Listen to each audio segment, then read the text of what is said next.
To the coronavirus now. Florida confirmed 132 new deaths from COVID-19 yesterday. That is the biggest single-day spike the state has seen since the beginning of the pandemic. This does not necessarily mean all 132 people died in the past 24 hours, as the figure likely includes deaths that happened over the weekend, but were not reported until Monday. Previously, the highest single-day record was set just last Thursday, with 122 deaths. So far, Florida has reported nearly 292,000 cases and over 4,500 deaths. Let's bring in the mayor of Miami Gardens, Oliver Gilbert III. He was part of a roundtable Florida Governor DeSantis held with Florida mayors yesterday afternoon.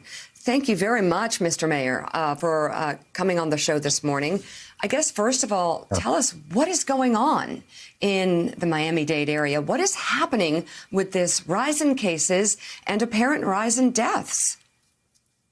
Well, first of all, let me say thank you for having me, Megan. I have a new appreciation for you all getting up this early in the morning, because I watch you all the time, but I never understand what it is to actually be fully dressed and talking to someone this early. It's interesting here in South Florida.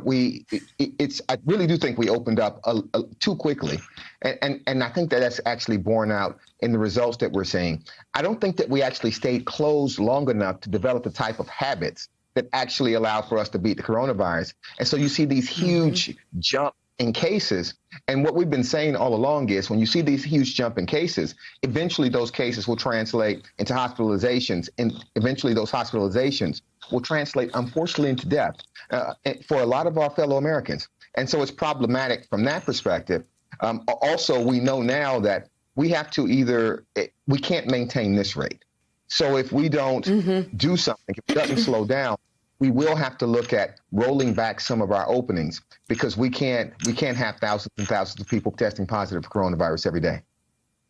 No, and I mean, just to go through some basic science, and I think what's very frustrating about this, Mr. Mayor, is that everybody knew from the beginning, if they listened to the CDC, if they listened to Dr. Fauci, if they listened to their own doctors, if they listened to the doctors who came on the show, is that if you mitigate, and if you wear masks, and if you socially distance, and yes, if you lock down, and you do it for a significant amount of time, like other countries, you can ward this off. You can bring those numbers down.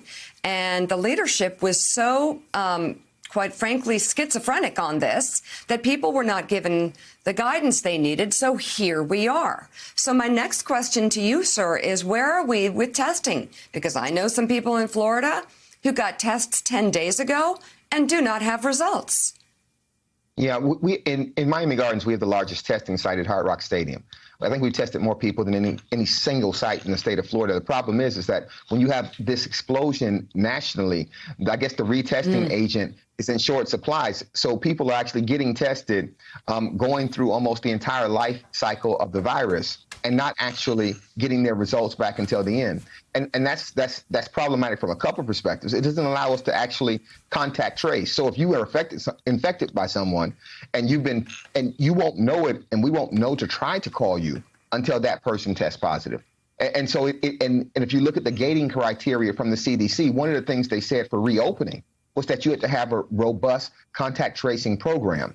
If it's taking this long to get your results back, it's virtually impossible to successfully contact trace. And that's also allowing the virus to accelerate. People aren't being told that they've been exposed to someone who tested positive until well after they're into the virus, because the tests aren't coming back sooner. And that's going to be not just a Florida problem, or not just a Miami-Dade problem, it's a national problem. It evidences that we weren't actually prepared to actually open up at this level. So if you can't have significant contact tracing, you need to have fewer people exposed so that you have more time. But we can't have the virus spread at this rate in Miami-Dade County, in Florida, in the country. Mr. Mayor, it's Willie Geist. Great to have you on this morning, even at this early hour. We appreciate you being with us.